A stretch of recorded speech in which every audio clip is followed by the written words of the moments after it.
La forêt amazonienne, un front pionnier entre peuplement et mise en valeur. Quels sont les liens entre déforestation de l'Amazonie et la croissance démographique au Brésil? Présenté par Sami Cherif. La forêt amazonienne a connu une importante déforestation depuis 1975. En un peu plus de 30 ans, c'est près de 40% du couvert forestier qui ont disparu. Les espaces défrichés ont laissé place à des espaces agricoles, consacrés à l'élevage bovin, à la culture de soja ou à des plantations fruitières. Ils sont organisés en fazendas, de vastes exploitations qui s'étendent sur plusieurs centaines d'hectares. La forêt amazonienne est devenue un front pionnier, un espace à la limite des zones habitées.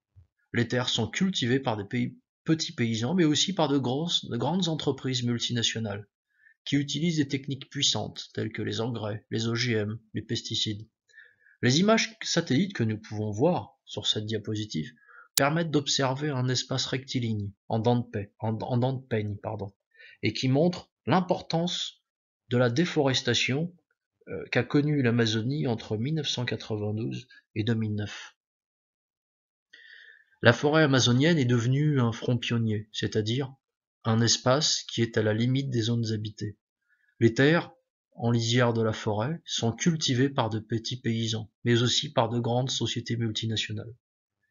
Ces forêts sont progressivement détruites par des incendies pour y développer ensuite l'agriculture. Cette photographie illustre ce qu'est le front pionnier, l'espace habité à la limite de l'espace non habité. Ici, la pratique de l'agriculture montre que le peuplement en Amazonie s'est étendu. Quelles sont les causes de ce peuplement?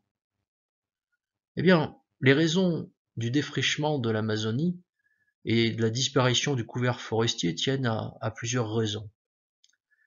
D'abord, le gouvernement brésilien a entrepris dans les années 1970-1975 de mettre en valeur, de développer cette région, longtemps demeurée un vaste désert humain. La mise en valeur s'est traduite par des défrichements, par la construction de routes, de barrages hydroélectriques, et aussi par le développement de certaines villes, comme Manaus, la plus grande ville de l'Amazonie. La déforestation de la forêt amazonienne repose également sur d'autres explications.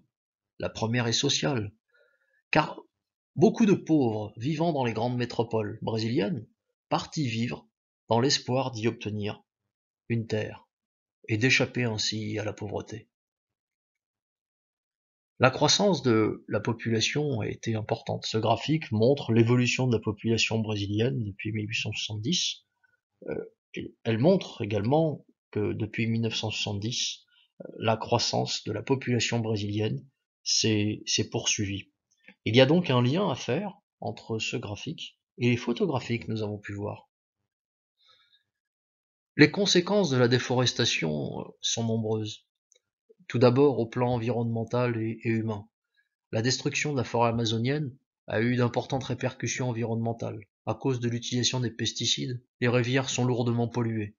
Les fumées provoquées par les feux dégagent des gaz toxiques qui polluent l'atmosphère. Au plan humain, des populations indiennes sont chassées de leurs terres et sont contraintes d'abandonner leur mode de vie et de vivre aux abords des villes. Ces populations se mobilisent pour protéger leur environnement et leur cadre de vie.